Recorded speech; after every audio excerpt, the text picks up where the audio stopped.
Salat bukan sekadar gerak dan bacaan. Ia adalah cermin yang memantulkan pergulatan manusia antara yang lahir dan batin, antara kehendak langit dan realitas bumi.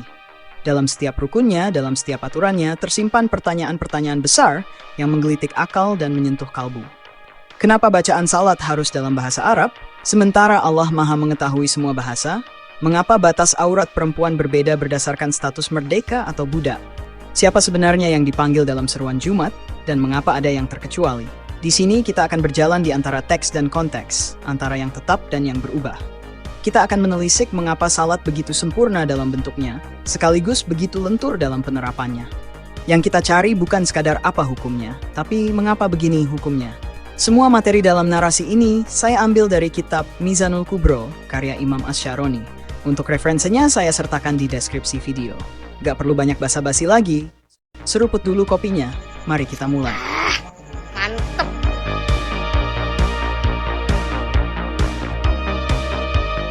Ada sebuah pertanyaan yang menggugah. Bisakah salat dilakukan menggunakan bahasa selain Arab?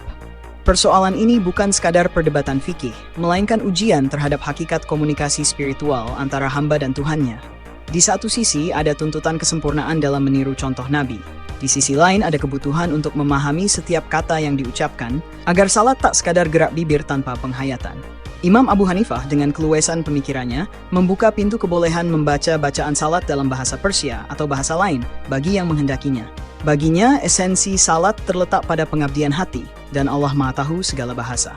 Lalu, mengapa harus dibatasi oleh satu bahasa? Namun, dua murid utamanya, Abu Yusuf dan Muhammad, menarik garis yang lebih tegas. Jika seseorang mampu membaca Al-Fatihah dalam bahasa Arab, maka dia wajib melakukannya. Bagi mereka, ada nilai lebih dalam menjaga keaslian teks suci, sekalipun pemahaman mungkin tertunda. Sementara itu, mayoritas imam lain, seperti Syafi'i, Malik, dan Ahmad, bersikap lebih ketat. Tidak sah salat jika bacaannya tidak dalam bahasa Arab, baik sang hamba mampu maupun tidak. Bagi mereka, salat bukan hanya dialog personal, melainkan juga bagian dari kesatuan umat yang terikat dengan satu tradisi linguistik suci. Al-Quran turun dalam bahasa Arab dan mengubahnya berarti menggeser salah satu aspek kemukjizatannya. Tapi benarkah terjemahan menghilangkan kemukjizatan Al-Quran? Abu Hanifah mungkin akan menjawab, tidak selalu.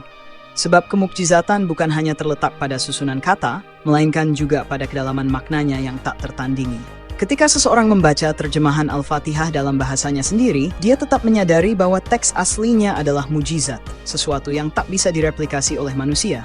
Namun pertanyaannya, jika bahasa Arab adalah bagian dari kesempurnaan salat, apakah menggantinya dengan bahasa lain tidak mengurangi kesakralan ritual ini? Apakah Allah hanya akan mendengar seseorang yang salat dengan menggunakan bahasa Arab?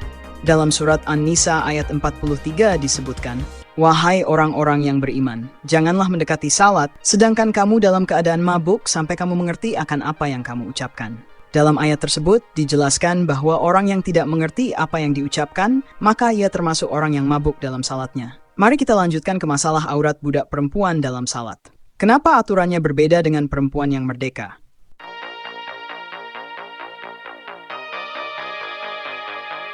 Tubuh seorang perempuan, dalam pandangan fikih, bukan sekadar daging dan tulang, melainkan medan pertarungan antara kesucian, norma sosial, dan tafsir atas kehendak Tuhan. Ketika salat, batas-batas aurat bukanlah persoalan estetika semata, melainkan garis pemisah antara yang sakral dan yang profan. Namun, mengapa aturan ini berbeda antara perempuan merdeka dan budak? Apakah aurat hanya soal kulit yang tertutup? Ataukah ia juga terkait dengan struktur kekuasaan dalam masyarakat? Mari kita mulai dari aurat perempuan merdeka. Bagi Imam Malik, Syafi'i, dan Ahmad, dalam satu riwayat, seluruh tubuh perempuan merdeka adalah aurat kecuali wajah dan telapak tangan. Artinya, rambut, leher, bahkan betis.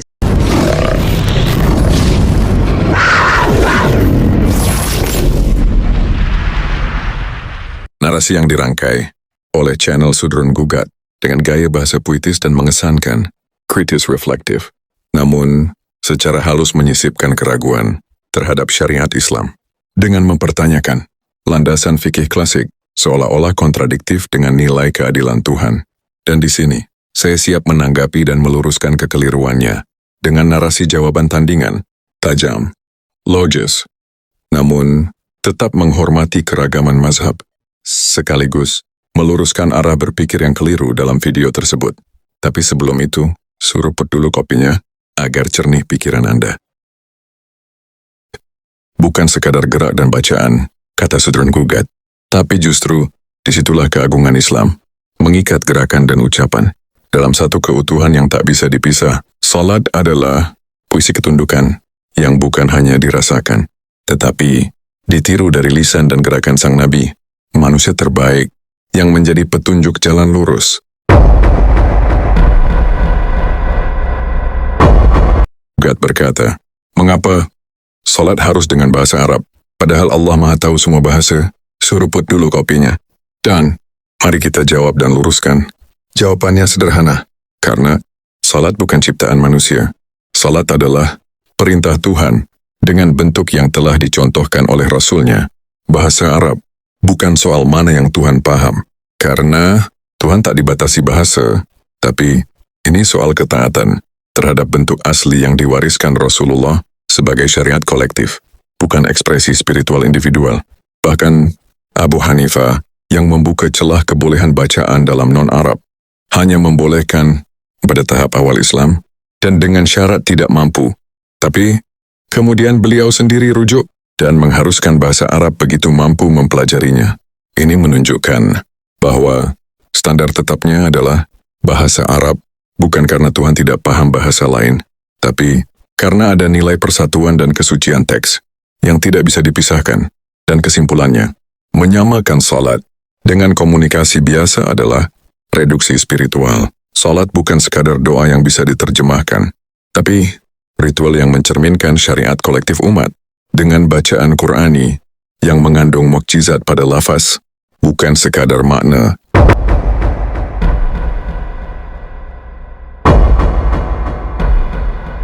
Sudrun Gugat mengutip surat An-Nisa ayat 43.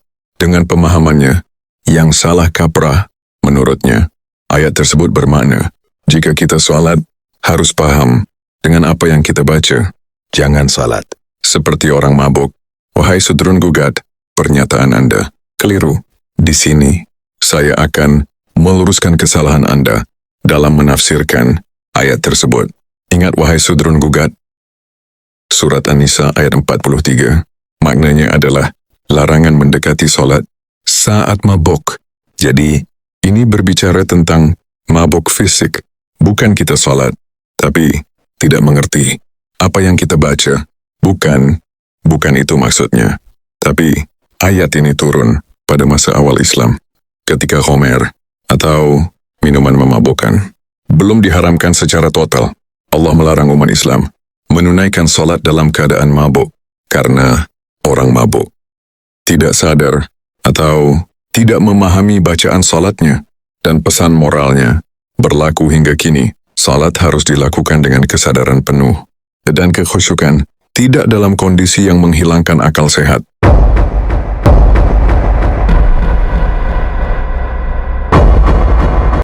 Lalu, Sudrun Gugat berkata lagi, yang menggoda emosi zaman, dengan mengatakan, mengapa aurat budak lebih ringan dari perempuan merdeka?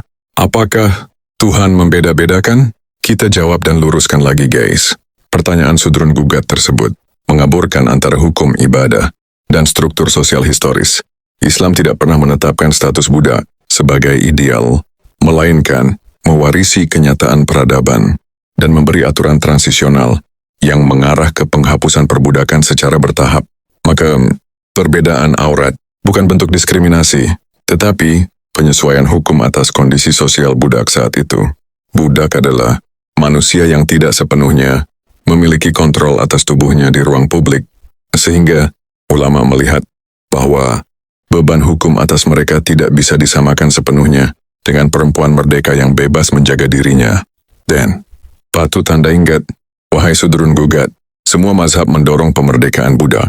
Jadi, pertanyaan Anda seharusnya bukan mengapa aurat budak lebih ringan, tapi mengapa Islam mengatur perbudakan dengan langkah menuju penghapusannya secara halus dan beradab? Aurat dalam salat bukan hanya kain penutup, tetapi bagian dari struktur batin yang menunjukkan kesiapan menghadap Allah. Dan perbedaan pendapat dalam batas aurat bukanlah bukti kontradiksi, tapi kekayaan fikih dalam membaca realitas dan nash. Jadi, buat Sudrun Gugat, jangan dipelintir. seolah Tuhan bingung membedakan mana yang suci dan mana yang profan. Justru perbedaan pandangan, itulah bukti Islam bukan agama tunggal nalar, tapi agama yang memberi ruang ijtihad dalam koridor dalil yang mapan.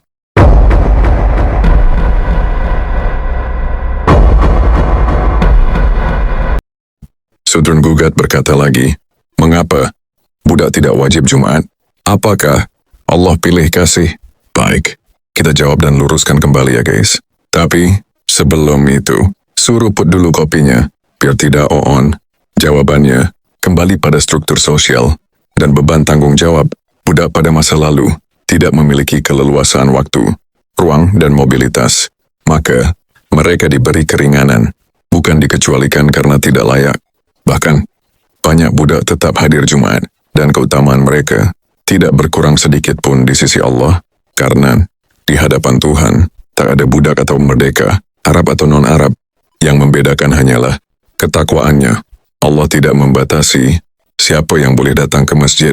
Tetapi, hukum fikih mengatur siapa yang diwajibkan, bukan siapa yang diterima.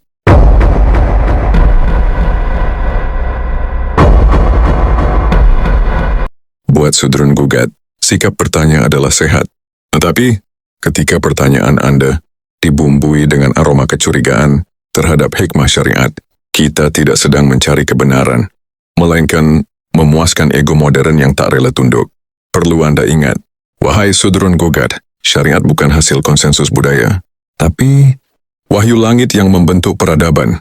Maka, membaca fikih tanpa memahami akar wahyu dan realitas sejarah akan melahirkan pertanyaan yang salah kaprah. Dan sebagai penutup video ini, Islam tidak kaku, tapi juga tidak cair tanpa bentuk. Islam luas dalam cabang, dan kokoh di akar, dan salat tetap dalam bahasa Arab. Karena disitulah kita mengikat diri dalam jamaah umat, bukan dalam ego tafsir personal. Aurat diatur berdasarkan hikmah, bukan semata kulit. Dan Jumat tidak mewah untuk sebagian, tapi dibebankan secara bijak, bukan diskriminatif. Jadi, buat Anda Sudrun Gugat, jangan terlalu cepat memvonis warisan fikih sebagai bias sosial. Padahal, ia adalah jembatan antara teks wahyu dan realitas manusia. Jadi, jika ada yang tidak paham, belajarlah dengan rendah hati, bukan dengan curiga. Karena, disitulah letak cahaya ilmu. Ketika kita mencari hikmah, bukan pembenaran egomu sendiri. Jangan cabik hukum dengan lensa zaman modern. Jangan uji wahyu dengan logika liberal. Jika semua harus sesuai akal kita, untuk apa diturunkan wahyu dari langit? Adakah keadilan dalam membiarkan setiap orang menentukan sendiri bentuk salatnya? Atau justru kita lebih merdeka saat tunduk pada aturan Tuhan yang satu? Kita ini hamba. Hamba tak selalu paham, tapi selalu tunduk. Itulah salat. Bukan semua hal harus kita mengerti. Kadang cukup kita hayati, lalu jalani. Karena ketaatan yang sejati berakar dari iman, bukan sekadar logika.